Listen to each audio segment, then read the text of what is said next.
대부분 동양 사람들, 특히 뭐 우리나라 사람들 같은 경우는 인라인이나 인아웃 라인, 그 정도가 자연스러운 경우가 대부분입니다. 사실 아웃라인은 굉장히 높게 이제 만드는 건데, 그게 잘 어울리는 경우는 그렇게 많지는 않고요. 특히 눈 길이가 많이 짧거나 눈꺼풀에 살이 많거나 뭐 이런 경우, 또 눈뜨림이 약한 경우, 이런 경우는 오히려 아웃폴드가 좀 더 어색한 경우가 많죠. 그래서 실제 환자 직접 진찰을 해보면 뭐 어떤 라인이 자연스러운지는 뭐 금방 알 수가 있습니다. 그래서 방법이나 모양을 결정할 때 직접 진찰을 하고 결정을 해야 되는 게 중요합니다.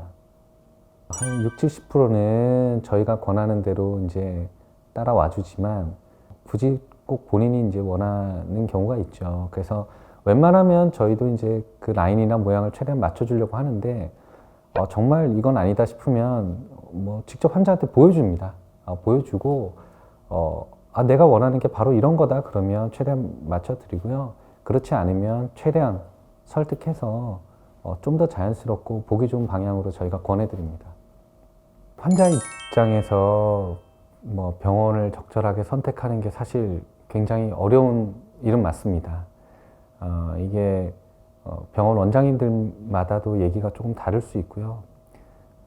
실제로 같은 병원에 있는 원장님들 사이에서도 진단이 달라질 수가 있습니다. 그건 뭐 딱 정해진 건 없고 그럴 수밖에 없는 상황인데, 우리가 이제 수술을 할 때에 보통 사람들은 이제 수술 테크닉, 뭐 기술 이런 것들을 신경을 많이 쓰겠지만 그건 중요하죠. 중요한데 어떻게 보면 제대로 진단을 하는 게 중요하거든요.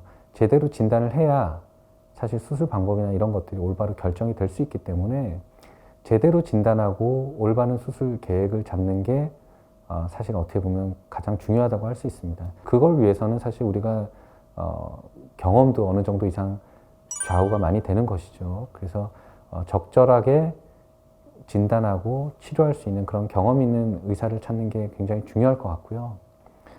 그리고 또 한 가지는 이제 보통 우리가 수술 전에는 뭐 이제 상담을 하지 않습니까?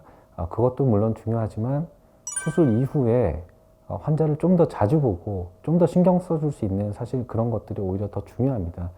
보통 수술 전에 더 이제 신경 쓰고 많이 보는데 수술 이후에 그 환자 더 케어해주고 성실하게 환자를 봐주고 후 관리를 좀 더 잘 해주는 그런 병원을 찾는 것이 중요할 것 같습니다.